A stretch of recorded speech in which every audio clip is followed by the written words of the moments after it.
Hi there, this is Pradeep Khanna from Sydney in Australia. I am the Executive Director Asia Pacific for the Global VRAR Association, which is the largest VRAR focused association in the world. We have 70 plus chapters worldwide, and we have a community of tens and thousands of people and more than 4,400 entities registered with us.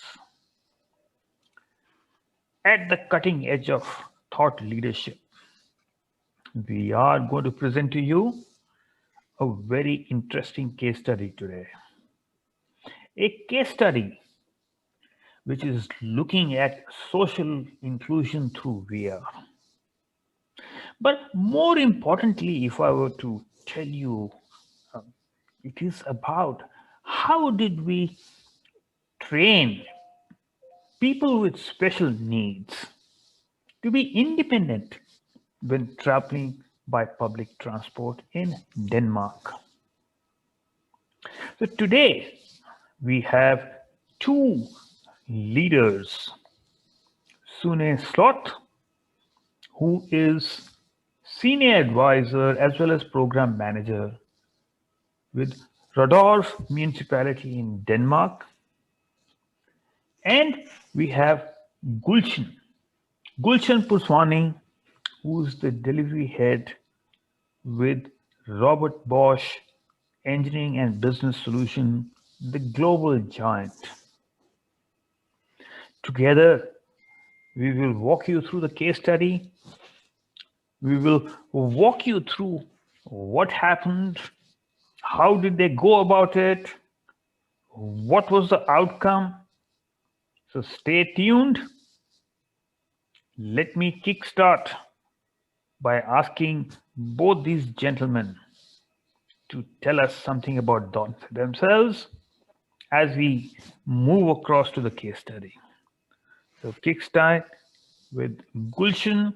Gulshan, can you please tell us about your professional background and what have you been doing in VR, AR per se? So over to you, Gulshan. Thank you. Thank you so much for the lovely introduction, Pradeep. I have been with Bosch for about 5 years now. By qualification, by profession, I'm actually a financial expert, finance professional, and I have been in technology for more than 12 years now. So it is my area of interest to work on solving business problems, real life problems, using the power of technology.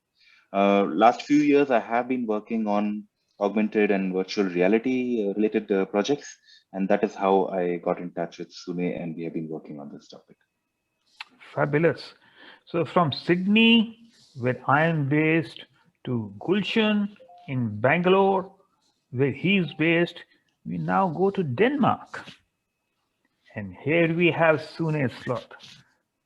Sune, what time of the day is it at the moment? So right now it's 12:30, midday. Oh yeah. Man, you are, waking up and I am ready to go to sleep. The challenges of the global world that we live in. Sune, can you tell us more about your professional background as well as what are you doing with business and technology? So my personal background is that I have education in social sciences, communication, and technology. And at one point, I got a problems with my arms, so I couldn't really use them. So I had to use technology to be more independent. And in that process, I found out I had, a certain focus on that. And when I began to work in municipalities, what we call in Denmark welfare technologies, which are technologies that help citizens to become more independent and get a better quality of life and things like that. And today I work in VRARA Municipality as a program manager to the audience. Yeah. It's great to know you. Now, looking at the case study today, can you provide us some contextual background as to how did you start thinking about this? Is this part of a bigger initiative? What exactly happened? What triggered it off? So over to you, Sune. Thank you. So about 4.5 years ago, the first Oculus consumer version 1 and HTC Vive came out. And being very curious, I got some of my teachers and pedagogues on board on trying this. One of them was very initiative about it. And we tried to use these technologies with commercial available software at that time for special needs young people, first and foremost. And later we expanded to different other groups. In the process, we worked with Aalborg University, a PhD called Ali Ajilu, which we got on board. And we found out that VR can be very beneficial for certain groups that as a municipality we service. And one of those groups is people with learning disabilities. And over time, we found that we needed some specially tailor-made software for VR that could empower them to be more independent. And we looked at 3 scenarios, which the most easy to make was a transport situation. The other situations we're looking at is how to be independent in your own home and how to manage everyday tasks. Another one is how to have social interaction. If you have autism spectrum disorder, this can be a huge problem. How do you communicate? So what we thought about is, could we get like a partner in to like try the most easy thing to solve would be like a transport situation. And so we went into a partnership with Bosch that we have made some innovative projects with before, and began to do a design sprint with a local company. And this solution popped out. We had experts on it, we have teachers, we have representatives of the users, and we tried it on a group of 5 students, and actually found out that they went from being very dependent to actually being able to take the bus by themselves. And right now, we have made a lot of changes in the software, Gulshan and me, and together with so it's like more like a first version, not a pilot anymore. We have different routes. And we have made a lot of tweaks to make it better. And right now we're going to roll it out for a bigger audience to see how many people could be actually independent. And as a municipality would think, well, we want to save some money, we want to do that. However, we only have responsibility for people's ability to transport themselves in few occasions, but their life could be changed for the better if they have freedom to move around. So there is a bigger picture. Yeah.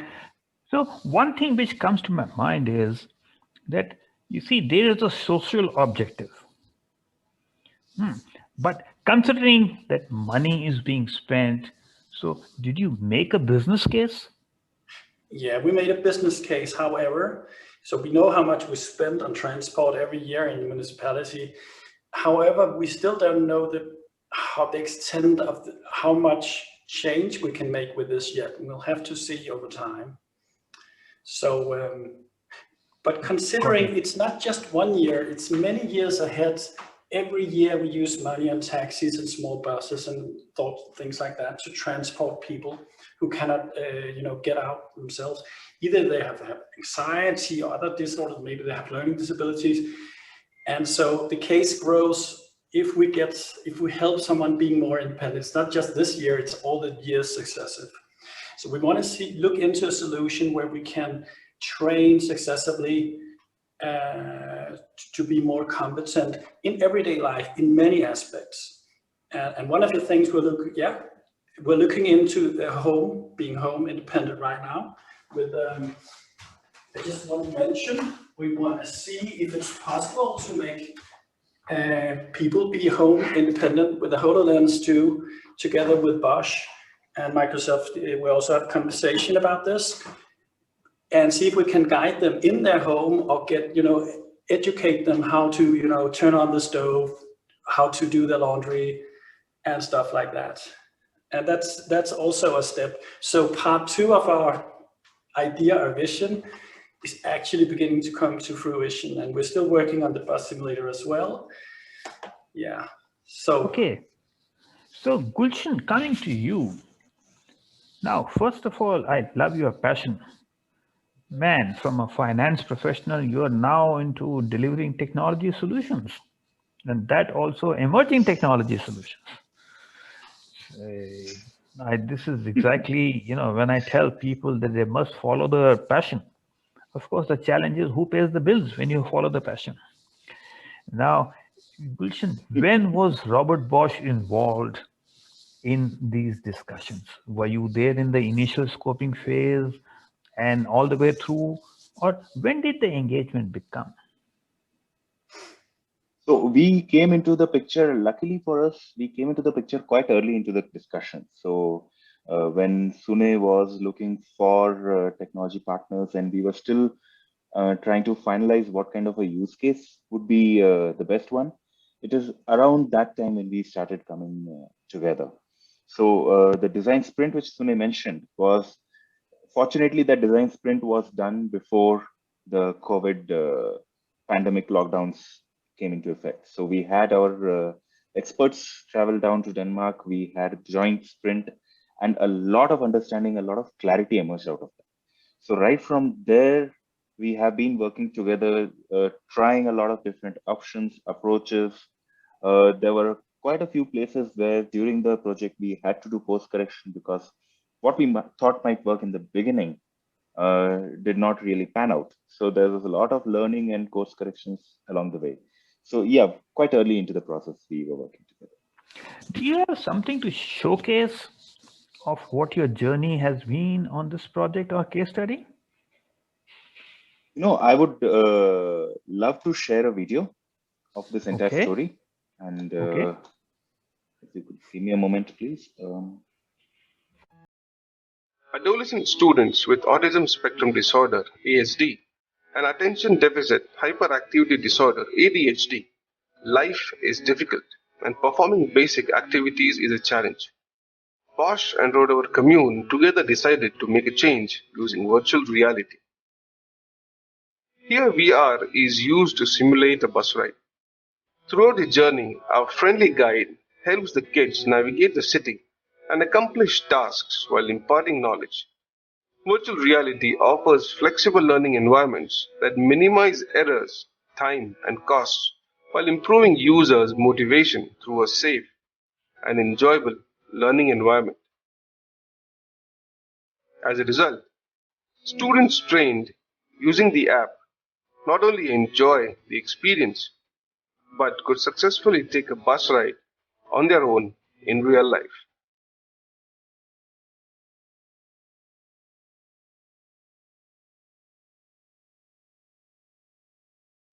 I was following the animations, but So loved that. it was an So amazing experience because I can I we can had to go understand. through Yeah, please.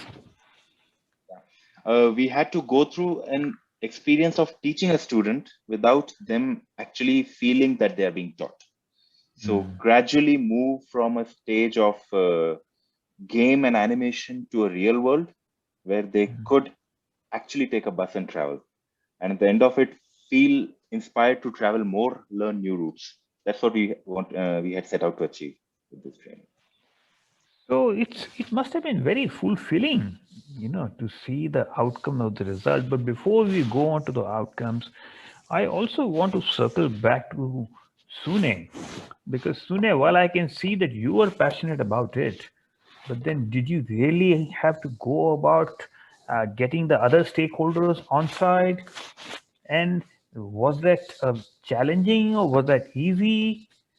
Did people understand VRAR? So what's the story over there, Sune? So yeah, this special place where we do this or have begun this is a place where actually the teacher who was the first one where we started 4 years ago working with VR. So I mean they were totally prepared, and the managers all the way up to director was prepared for this. And so the daily leader was prepared and supporting it. And you need the whole chain of people to be aligned in order to get success with stuff like this. And that had to be done. And yeah, it worked fine. So right now we are looking at different kind of buses who have different kind of responsibilities, who could have a citizen who could use this. One of them is the job center, where we have people who cannot get out to the job, who they have anxiety. And what we've done in this phase is also make some routes without the assistant, but where we can, you go in and change how many people are in the bus. And over time, we want to work on this concept so you get more like exposed to what makes you anxious. So I mean, the same simulation could be used for different kind of people to be more independent. Yep. So now moving across to Gulshan. Gulshan, you see, there are stakeholders from the customer side, and there are stakeholders from the delivery side, and then you got a combined list of stakeholders. So whom are the stakeholders that you interacted quite heavily in the evolution of this project, and how long did the project take from the time that you were engaged to the time of implementation? Okay. So in terms of stakeholders, we had a few key stakeholders within Bosch itself, where we had to align the team to come together, work on this topic, especially from the social impact which is going to get created as a result of it. Yeah, so that was a certain amount of internal alignment which I had to do, and my colleague Srini had to do along with his bosses.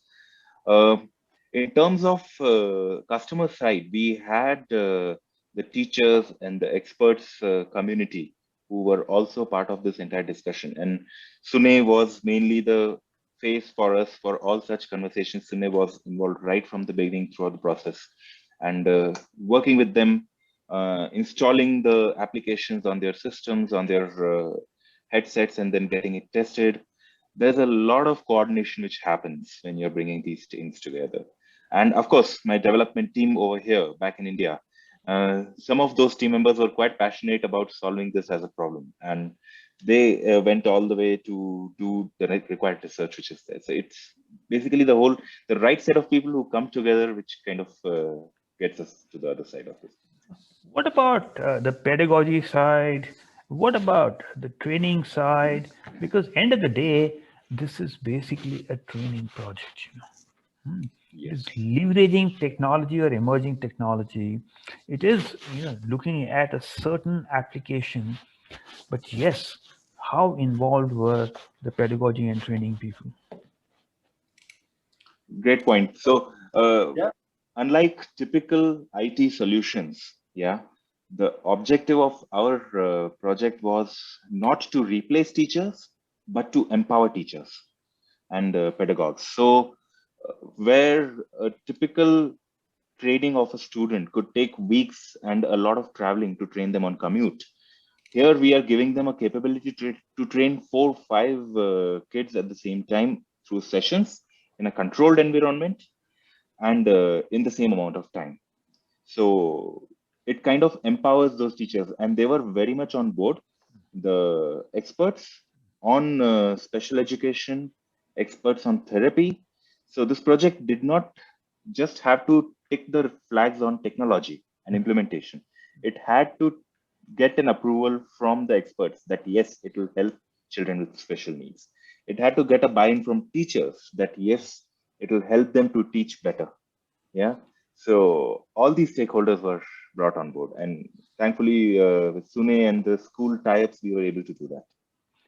So I heard Sune talking about HoloLens, and then I see that the solution was actually in VR. So, we had two particular options in terms of AR and VR. So how did the decision go towards the VR part?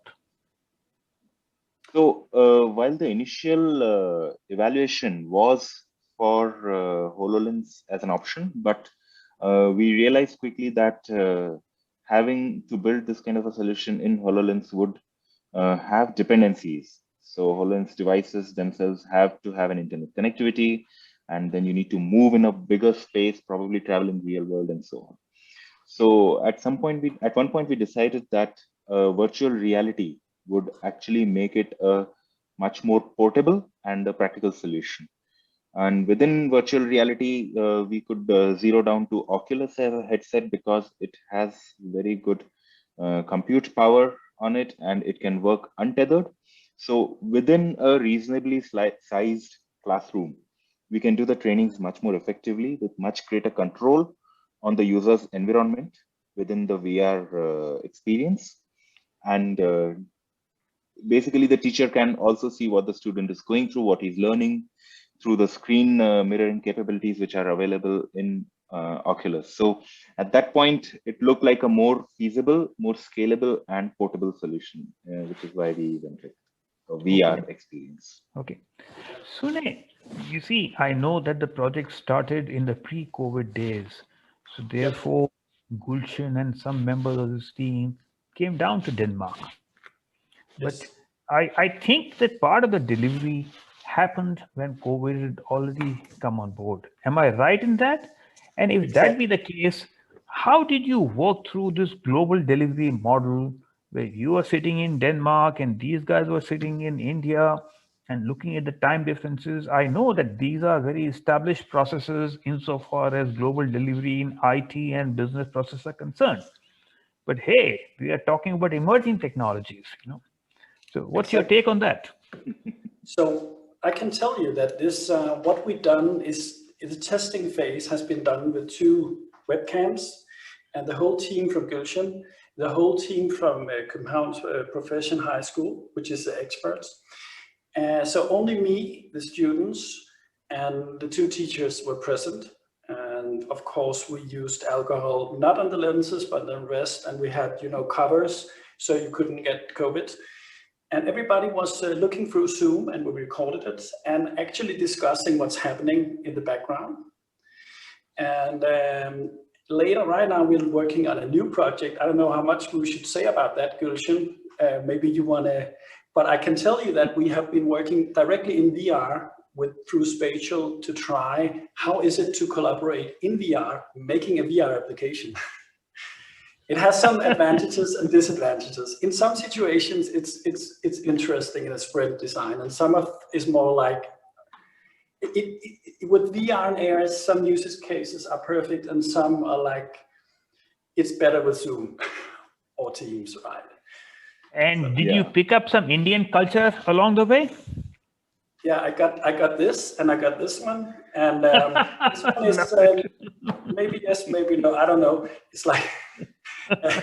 So, and yeah, I met some great people, including Gulshan and Bo and various other nice industry, and so yeah, it is a cultural meeting. And right now we have people. We have the German Vice President Edgar Haufeld, who has been visiting Denmark, and we made a contract with Bosch with our mayor and our head of social and health director, Henrik Appeltrup.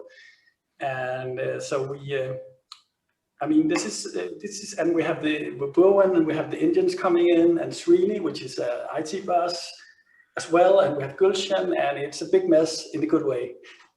And now we even invited Microsoft into the mix, so it's global in the most extreme way.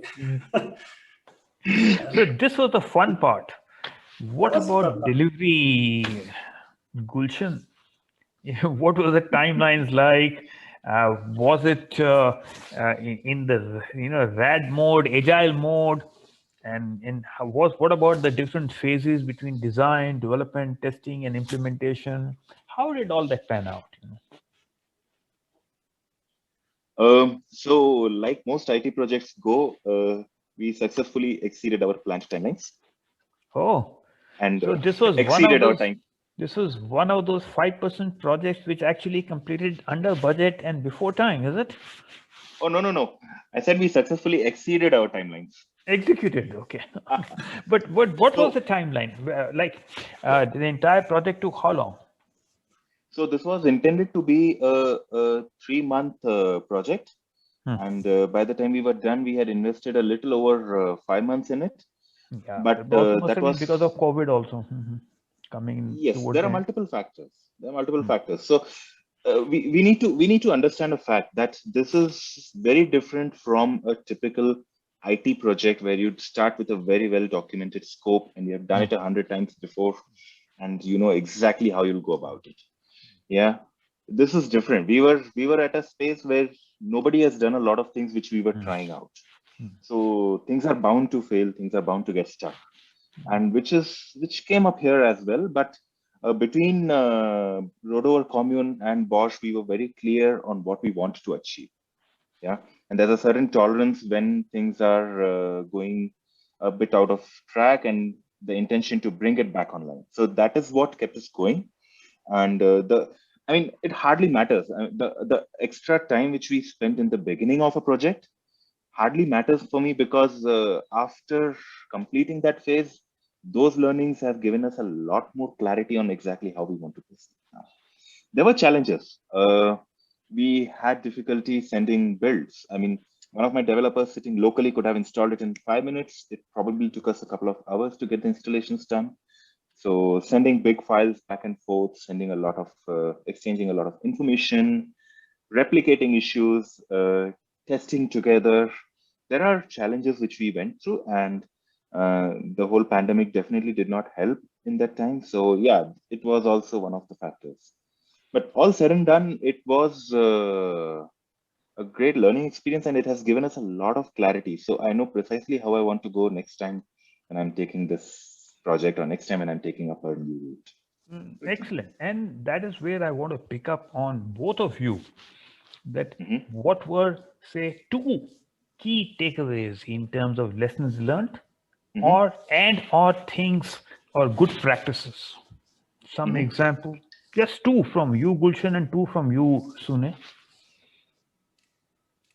Sure. I think one key learning is continuous iteration, continuous feedback. So we were exchanging builds literally every second week, and we were getting feedback constantly from Sunny's team. That allows us to stay on track and do course correction quickly. So short sprints, quick iteration, lose fast kind of approach, number one. A second key aspect is definitely the need to bring all the stakeholders on board. So be it pedagogues, be it therapists, be it technology experts, be it the UX design or the design experts at the beginning of stage, all of these are required to make the project success. I think these are the two key learnings, at least from my point of view. What Sunil? about you, Sune? From your perspective, what were the two, key lessons learned or good practices? Um,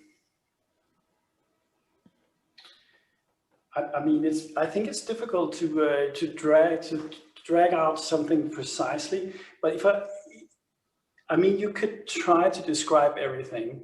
However, if there is trust in the group, which I have for Gulshan and his team, and I feel there's trust the other way, so that sometimes we stretch each other a bit. But when the other part says, okay, you stretch it a bit too much, we've used a little too much resources, and the customer withdraws a bit on their demands, and we find like a sweet spot where there is a balance between demand and the reply that is delivered from Bosch. And there, in that process, we find a sweet spot where we find content in what we deliver, and that demands some sort of trust, which has to be built up over time.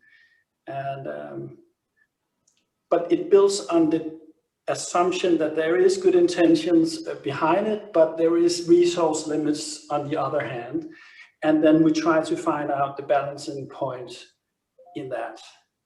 It is not easily to replicate, but it's. Yeah. I mean, So, the alternative is to try to describe everything and beat people in the head with some lawyers and get into the details.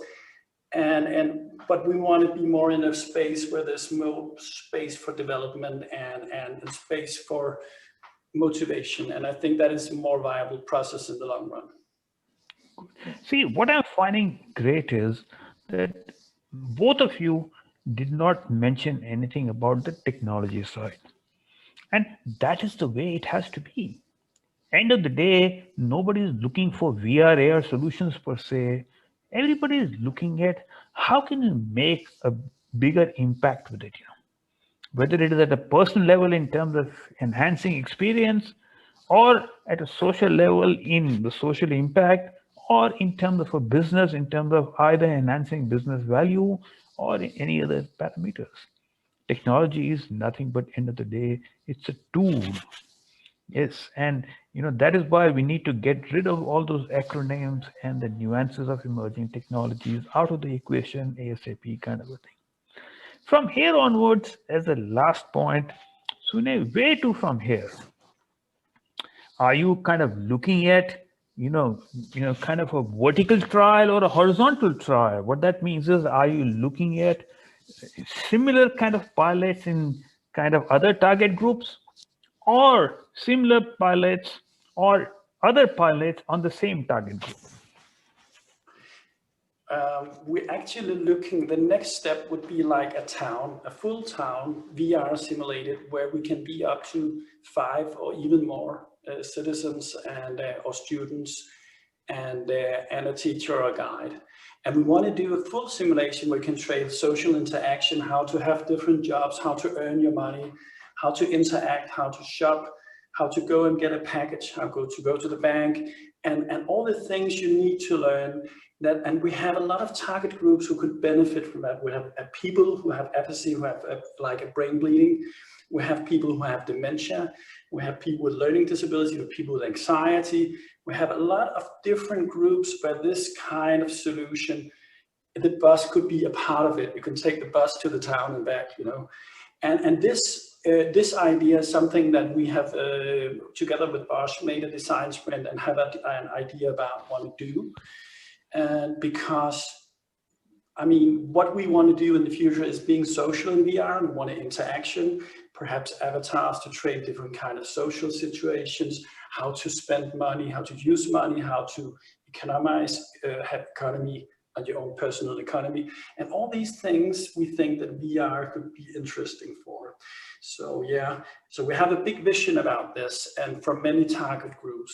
Today we use VR for many target groups already.